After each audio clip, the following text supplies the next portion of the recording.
seperti apa proyeksi pengusaha bagi daya beli hingga akhir tahun? Apalagi kita tahu akan ada momen pilkada, seberapa besar pengusaha mengharapkan momen ini untuk bisa mendongkrak daya beli?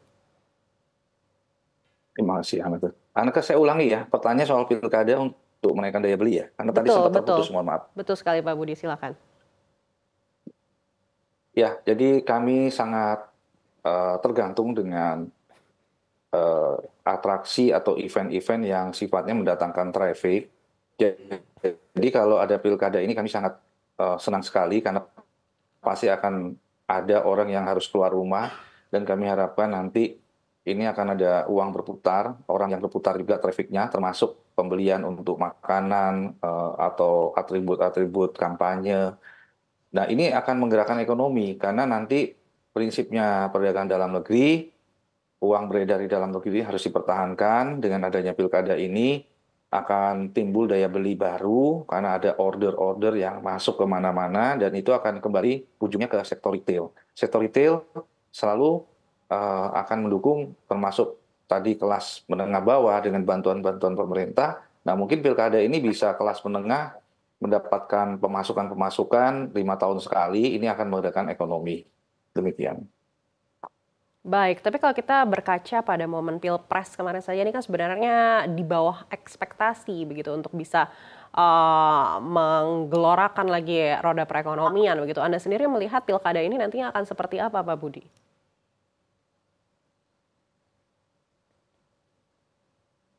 Iya, dikarenakan ini serentak, jadi pasti pada tanggal yang sama itu akan timbul satu persiapan ya, persiapan dari sekarang. Nah, ini persiapan persiapan ini akan menggerakkan ekonomi karena akan ada pergerakan manusia yang seperti saya sampaikan, order-order untuk kampanye dan partai-partai akan mengeluarkan budget termasuk pemerintah.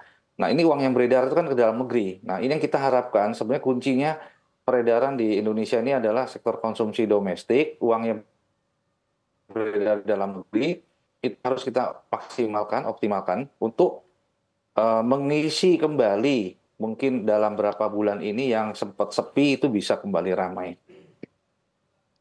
Baik, kita beralih ke Ibu Nina.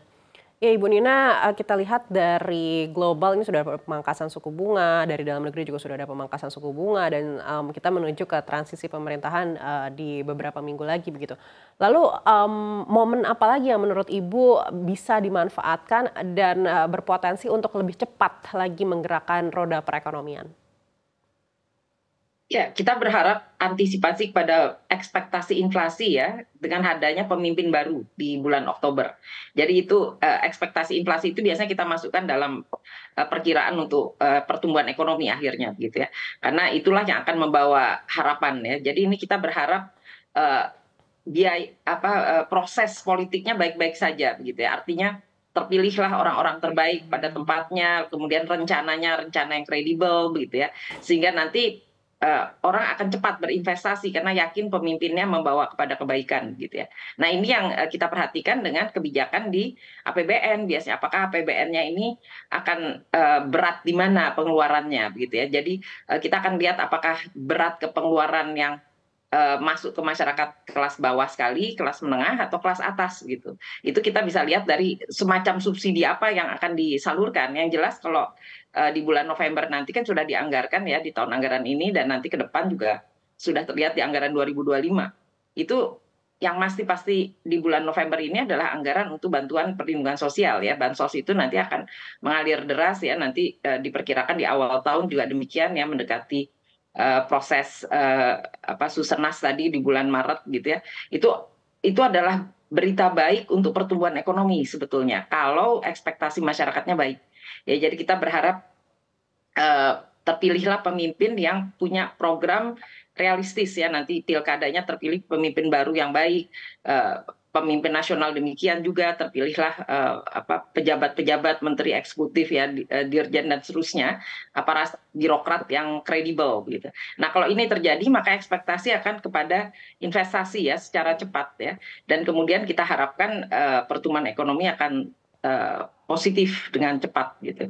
Tapi kalau yang sebaliknya terjadi, orang akan menahan ya, biasanya menahan konsumsi dan kekhawatiran gitu. Nah, ini itu adalah domestik ya, cerita domestik.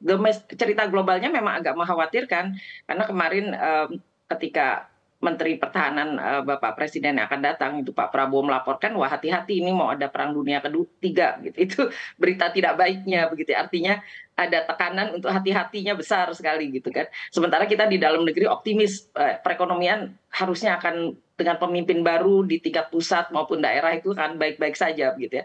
Ini yang ada kontradiksi dengan keadaan geopolitik globalnya. Jadi itu yang kita khawatirkan kalau ada perang itu ada BBM naik itu yang akan menekan kan inflasi nanti akan naik lagi begitu ya. Jadi ada trade off ya di kita ini. Kita harus berjuang untuk mendapatkan positif di dalam negeri, tapi sebaliknya di luar negeri kita nggak bisa berbuat banyak ya. Kita hanya bisa mengadjust ya. Bagaimana kita sesuaikan APBN kita itu kepada target-target yang tepat sasaran.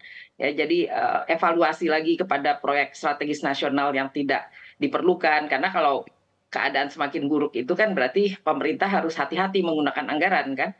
Karena di dalam pertemuan terakhir Bapak Menhan yang akan jadi presiden itu kalau warning kepada perang dunia yang pengeluaran dinaikkan adalah anggaran pertahanan dan anggaran pertahanan akan menekan konsumsi yang lain gitu ya. Ini yang kita khawatirkan, tapi kita tentu berharap yang terbaik ya di bulan Oktober dan hasil pilkada di bulan November gitu ya supaya pertumbuhan tetap baik-baik saja.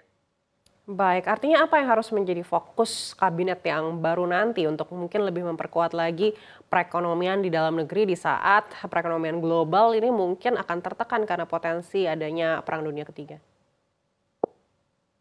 Ya, kita kaitkan dengan anggaran kita. Jadi kalau dari kalimat yang saya bisa tangkap dari Bapak calon presiden terpilih yang masih Menteri Pertahanan kemarin, anggaran keamanan itu harusnya naik 1% dari PDB begitu ya. Jadi artinya porsi untuk pengeluaran pertahanan akan naik gitu kan nanti di masa depan ini. Kalau terjadi apa-apa kan bisa revisi anggaran gitu ya. Tapi yang kita khawatirkan kan lalu bagaimana anggaran-anggaran yang bukan hanya sosial, tapi yang efektif kepada pertumbuhan ekonomi. Kalau anggaran perlindungan sosial kan sudah dianggarkan dan biasanya stabil gitu ya. Tapi yang agak parah adalah di PSN ya, proyek strategis nasional itu kan berharap banyak. Nanti katakan masih akan dilanjutkankah proyek yang sudah mangkrak, misalnya kalau proyek strategis itu kan ada yang jalan, ada yang tidak gitu ya, harus dievaluasi lagi kan kalau dia sudah mangkrak ya dicoret gitu kan, itu ada sekitar 200-an ya.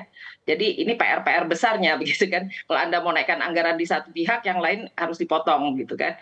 Nah, ini kita belum dengar kan bagaimana nanti pada bulan Oktober karena hari ini kan transisi yang tinggal sebulan lagi.